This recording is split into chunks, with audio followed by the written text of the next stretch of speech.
ang posibleng trade na maaaring magdala kay Miles Turner sa Lakers. Ngunit bago yan, balikan muna natin ang laban ng Los Angeles Lakers kontra Philadelphia 76ers, kung saan nagulat ang maraming fans nang bigyan ng playing time ni Coach JJ Redick si Bronny James. Dahil wala si Gabe Vincent, nagkaroon ng pagkakataon si Bronny na maglaro ng 15 minutes. Unfortunately, hindi naging maganda ang kanyang performance. Wala siyang naitalang points, may 3 rebounds, 1 assist, pero may 3 turnovers din. Kung titingnan ang kanyang kabuuang performance ngayong season sa loob ng 13 games. Na kanyang nilaruan, nakaambag lang siya ng 4 na puntos sa kabuuang 44 minutes of playing time. Ang kanyang average per game ay nasa 0.3 points, 0.4 rebounds, and 0.3 assists. Sa shooting naman, mababa ang kanyang efficiency.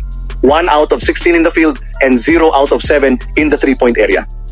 Dahil dito, hindi na napigilan ng kilalang NBA analyst na si Stephen A. Smith ang kanyang opinyon.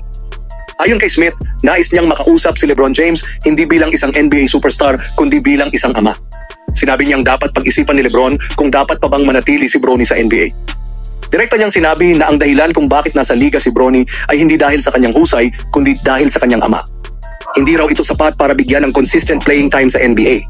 Mas mainam umano kung maglaro muna si Bronny sa G League upang mas mahasa at ma-develop ang kanyang laro.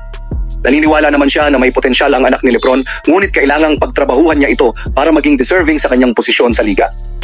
Suportado naman ni Smith si Bronny dahil mabait umano itong bata, ngunit hindi maitatangging malaki ang naging impluwensya ni LeBron at ang market value na dala niya kaya nakapasok ito sa NBA. Maraming fans ang hati ang opinyon tungkol dito. May mga naniniwalang dapat bigyan ng mas maraming pagkakataon si Bronny, habang ang iba naman ay sumasang-ayon kay Smith na mas makabubuti kung sa G League muna siya maglaro. Ano kaya ang magiging hakbang ng Lakers tungkol dito?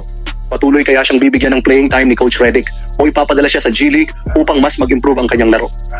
Samantala, usap-usapan din ngayon ang posibleng trade move ng Lakers upang palakasin pa ang kanilang lineup.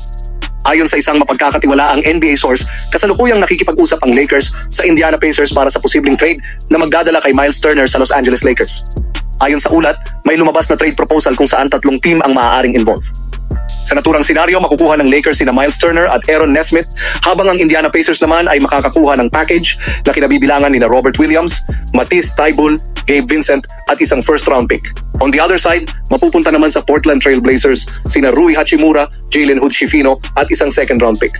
Kung matutuloy ito, malaking tulong si Turner sa depensa ng Lakers. Kilala siya bilang isa sa pinakamahusay na shot blockers sa liga at may kakayahan din itong tumira mula sa labas. Ibig sabihin, hindi masisikipan si Anthony Davis sa loob ng paint dahil may spacing na maidudulot si Turner.